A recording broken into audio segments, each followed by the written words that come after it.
Hey, what's up, everybody? It's BDF44. Um, my intention here is to probably make a video that I have no intention of posting. Just wanted to talk about a friend that passed away. Someone that I grew up with, wasn't close to as a grown man. Kind of went our separate ways after we left the Boys and Girls Club slash Children's Club that we went to. We were like, when we left there, we were probably about 14 years old. So I kind of lost touch to a degree with everybody on his side around that time. But I kind of kept in touch with his sister. My mom ran into his sister a couple times doing laundry and stuff like that. So my mom and his sister really got along very well. But it was a good friend of mine as a child by the name of Adam Baldazan. Adam had some health issues, some heart issues, and ultimately I had a heart attack a few days ago, and that was that. I just wanted to get on here, kind of look at this video as more of like a therapy session, not necessarily anything for the world. Um, it's just really rough when you lose people who are your age, people you were alongside of growing up. I started going to the Boys and Girls Club, Children's Club, Assistance League. It was like a trio of places stacked on top of each other, basically, in the Hollywood area. I started going there when I was like 4. And if I'm not mistaken, Adam and his sister Jessica were already there when I got there. So I've known them that long. And, you know what I mean? It's just like anything else. When you're a little kid, you're just running around. There's no criteria for friendships. There's no expectations, anything. We're just a bunch of kids uh, waiting for the day to go by. And man, we spent a lot of time together as youngsters, man. Me and Adam were tight when I was like 8, 7, all the way up to about 13, 14. It was just so regular. It's like to see all my guys, not just Adam, but everybody that I knew that were regulars to these places. So when I look back on who I ultimately have become and why I take certain stances that I take about, like for example, how strong I am on social justice issues that pertain to Spanish-speaking individuals and Hispanic people. I think back on my first memories of life, having had people who were of Spanish-speaking ethnicities and backgrounds welcome me with open arms and be like brothers and sisters to me. That's why I don't look at it as a them type of thing, and I respect that there are a lot of people um, who grew up with only their own race around them, but I did not. I had friends that didn't look like me from the very beginning, and they were some of the closest and tightest and relationships that I had growing up. And Adam was one of them, man. Adam was one of them. I remember when Adam had a freak accident in school, lost a part of his thumb.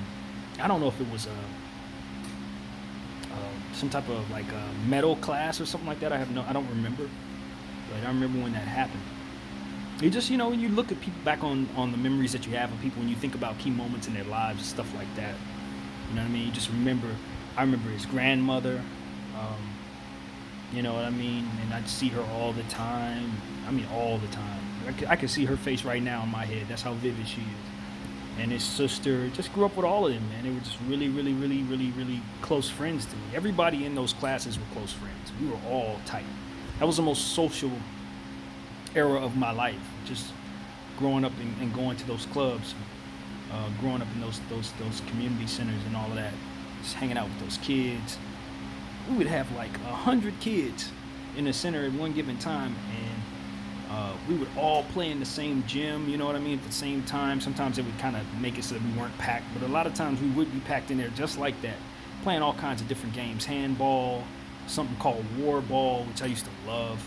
It's like a dodgeball type of thing, but with different rules, different formatting. Still the same premise. Try to hit them with the ball to get them out. And tether ball, I don't even know how to say that. Never really loved that game, but I played it a couple times.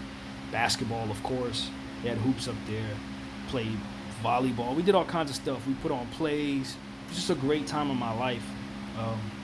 And Adam was a huge part of it, man. He was one of the constants. When I look back on my children's club era, just being there, I got there in 1989. Actually, before that, 87 was probably 88. It's probably when I really started up. 87 at the Assistance League, which was right around the corner. But the Children's Club is when I really started having consciousness and awareness, about 1989. And Adam was already there, man. All my guys were already there. And they stayed there almost the whole time. Adam was one of the guys that was just there the whole time. Got there when I got there, left when I left. Like, just knew him my whole life, man, my whole childhood. And of course, it's just like anything else. You go your separate ways after Children's Club ends. Go to high school. Everybody has their own thing. They go their own way. But before that, all the way up until that point, it's like family. These people are like family. It's not even like friendships. You just know somebody for so long, and since your life is so short, you only been here for 5 minutes. That's your whole life. You know, when you really think about it. I was born in 84. I got there in 87. Probably got to know Adam and Jessica about 88. And then know them all the way up until now. Like, this is your whole life, man. I got siblings that aren't as old as those relationships. You know what I mean? Like, it's that real. So, it's just very painful to just look up and realize that someone's, you know, of that pack is gone. Like, you know? You think about your own mortality, but I already think of my own mortality anyway. I'm not one of those people that need something like this to happen for me to think of those things. But at the same time, it's like, well, damn, you know, is this the start of something? Like, I've lost friends before, but not at this age. And I know they say you start getting to a point in life where life starts taking things from you, not giving them to you. And, you know, I mean, I lost the two most important people in my life, my parents. So I figured anything I lose after this, with the exception of something that I can't foresee and won't speak of, I'd already taken the hardest loss I could take. So I look at it. But it doesn't get any easier. It just doesn't. I encourage everybody who's grieving or going through bereavement of any kind, or trying to comfort people who are grieving, to hang in there, man. It's a process. There's no book for these type of things. You have to just kind of roll with it. Excuse me. And of course, I always try to say, you know, in regards to my own mental space, one of the things that have really helped me was prayer. And I know everybody doesn't believe in God, and that's not my place to try to force you to see things the way that I do. But I do see that we can come together along the lines of understanding this perspective of prayer. When you're praying, you're giving all of the things that you can't control to something that could control those things. And when you do that, you're also taking the onus off of yourself, the pressure and all of the focus that you place on yourself, and you take it and you relieve yourself of it by handing it to a deity that can handle it. And the concept is exactly what we need as human beings. So whether you believe in a God or not, it's good for the brain to believe in a God, so that you can take those burdens off of your psyche and place them into a space where those things are safe. And it's hard to convince yourself that you're placing your burdens upon any place that's safe unless you believe in something greater than yourself. You can give them to a person, you can give them to a YouTube channel like I'm doing right now, but it doesn't have the same effect as truly and utterly believing that you're relieving yourself of these burdens. You see what I'm saying? There are a lot of people who don't pray, but they meditate, but they're not relieving their burdens and placing them into places that can do something with it that you can't. See, a lot of times I think a lot of us who don't believe in God, people who don't, they have to believe that everything in their grasp is what their responsibility is. You don't have a deity controlling your mindset. You don't have a deity governing your morals. You don't have a deity to provide miracles and blessings. Everything is happenstance, science, everything is coincidental and is not to be equated with something special. And that doesn't do anything for relieving the brain of its problems. That does nothing for relieving the spirit and the mind of the burdens that are everything that can't be controlled by us. It becomes hectic, we become helpless, and if you have a God that helplessness never comes into the equation. You never feel helpless because you know and believe wholeheartedly, not fake and phony, not trying to convince yourself of, but truly believing that you're giving those burdens to someone else. So I think during the grieving process, during any type of depression or stress, especially if it's something that's chemical, especially if it's something that you can't control, you got to be able to psych your mind out somehow.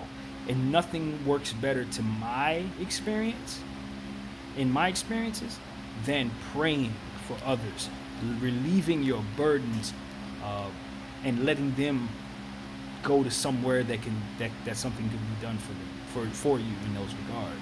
So yeah, man, that's what I got to say about grieving and dealing with depression.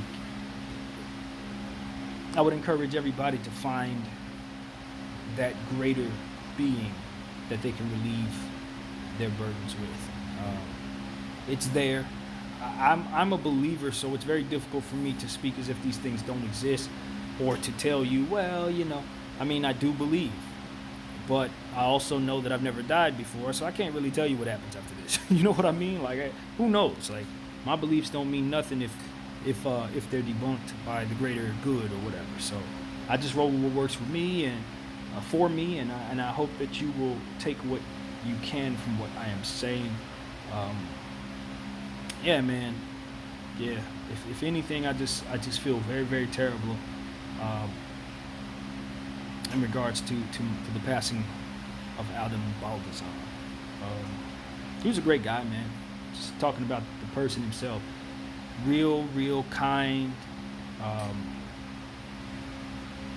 fun spirit, accepting of you and your differences, not burdening you with a heaviness that a lot of people carry. Adam was just an easygoing guy, just completely cool to be around. Granted, we were all children when I got a chance to know him, and during the time that I knew him, we hadn't developed into the people that we've become, of course. But the kid that I knew, he was one of the easiest people to ever be around. As I said about the finger thing, he took that in stride. He came through there with the bandage on. You would have never thought nothing was up. He was cool. He was continuing to do his thing. He played video games on that thing. Like, Adam was a tough dude, man. Tough dude. Not tough as in strong demeanor, but tough as in he could absorb what came his way. He showed me that in that one situation. I wish my memory would serve me better to think of some of the more memories that I've had sharing with my guy Adam. It was so long ago, obviously. I need people with much better memories than I do to come back and give me a little bit of a refresher, and I'm sure they'll come rushing back in. But what I do remember is just many years of just feeling solid around somebody that was just really cool to be around. Calm personality, non-challenging personality, loving guy, man. One of the best people you ever meet. A gentle soul all the way. And I won't be phony and say that he will be sorely missed because I didn't have him close. But I can tell you, if I kept him close, that wouldn't do it justice. That much I'm certain of. It wouldn't do it justice. Those words would not do it justice. He was much better than sorely missed. That's all I got, man. My name is BDF44, and I'm out. Rest in peace, Adam.